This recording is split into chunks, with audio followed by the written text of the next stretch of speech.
Et bonjour à tous, aujourd'hui on se retrouve pour encore une fois une nouvelle vidéo. Et aujourd'hui on va voir un adversaire qui n'a pas du tout respecté les grands principes de l'ouverture et ça lui a coûté, hein, évidemment.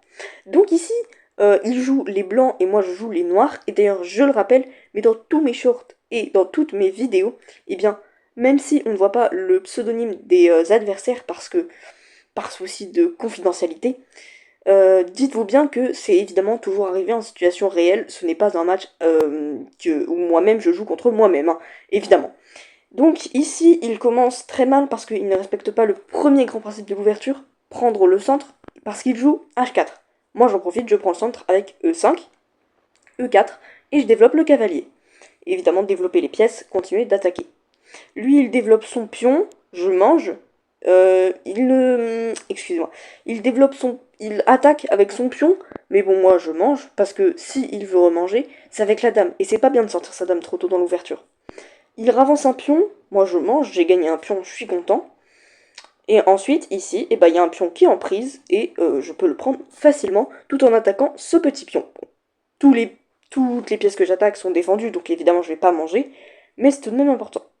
Ici, il attaque mon cavalier, mais du coup, je repère une petite case en G3, très pratique, qui attaque le fou et la tour. Étant donné que j'ai deux pions de plus, je vais en profiter, je vais y aller, et je vais faire un échange équivalent avec le fou. De plus, ça dérobe son roi, donc ça, c'est pas mal. Ensuite, je viens attaquer son cavalier ici avec mon fou. Il vient le décaler tranquillement, hein, tout va bien, jusqu'ici, et je continue de développer mes pièces tout en attaquant. Ici, il a laissé une tour en prise, hein, regardez. Là, j'avais joué D5 pour libérer la diagonale de mon fou et attaquer sa tour. Et ça, il ne l'a pas vu, la plupart des gens ne le voient pas. Quand on bouge une pièce et qu'on en découvre une autre, c'est la découverte. Et la plupart des gens ne le voient pas, ici, il ne l'a pas vu. Il joue A4 et je prends la tour, échange favorable. Je fais petit roc, je mets le roi en sécurité, je respecte le troisième grand principe de l'ouverture. Et lui, il développe son cavalier au bord. Mais comme vous savez, ce qu'on dit c'est cavalier au bord, cavalier mort, parce que le cavalier ne protège pas assez de cases. Et moi, comme j'ai une pièce de plus, échange équivalent, je prends le cavalier. Je continue encore une fois de développer une pièce, très important. Et là, eh bien, je mange un petit pion qui est en prise, hein, voilà. Il a laissé le petit pion ici en prise, et donc je le mange pour attaquer en plus son fou.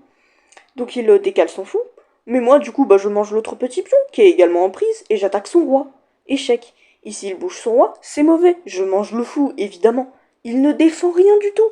Il aurait dû aller en G1 pour défendre son fou. Mais il ne l'a pas fait. Donc, il a voulu défendre son pion à la place. Mais du coup, je mange le fou. Échec. Il doit se décaler. Et là, attention, parce qu'il va y avoir un très bel enchaînement et une énorme gaffe de mon adversaire. Ici, échec, à nouveau, dame H6. Il décale son roi, et moi, je décale ma tour en E8 pour prendre la colonne E. Et là, quelle gaffe! Quelle gaffe, les amis! Il a voulu décaler sa dame pour protéger son cavalier, mais son cavalier était déjà protégé par sa dame de base. Donc, c'est pas bon du tout. Il décale sa dame en D2 et donne la dame en 1. C'est mauvais. Donc, évidemment, je prends cette dame. Il décale son roi, je prends le cavalier parce que je suis défendu par la tour. Il se décale, hop, je mange le pion. Ici, il se décale encore une fois, je fais échec avec ma tour.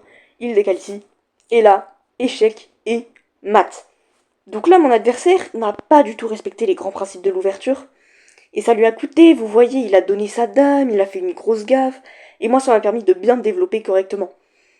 Voilà, encore une fois, ça rappelle l'importance de bien respecter ses principes. J'ai terminé pour cette vidéo, voilà, pour cette petite analyse détaillée. J'espère que ça vous a plu. Si c'est le cas, n'hésitez surtout pas à vous abonner, ça fait toujours très plaisir.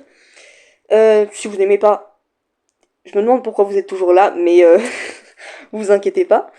Et donc, on se retrouve pour une prochaine vidéo, et je vous dis salut à tous. Allez, à la prochaine.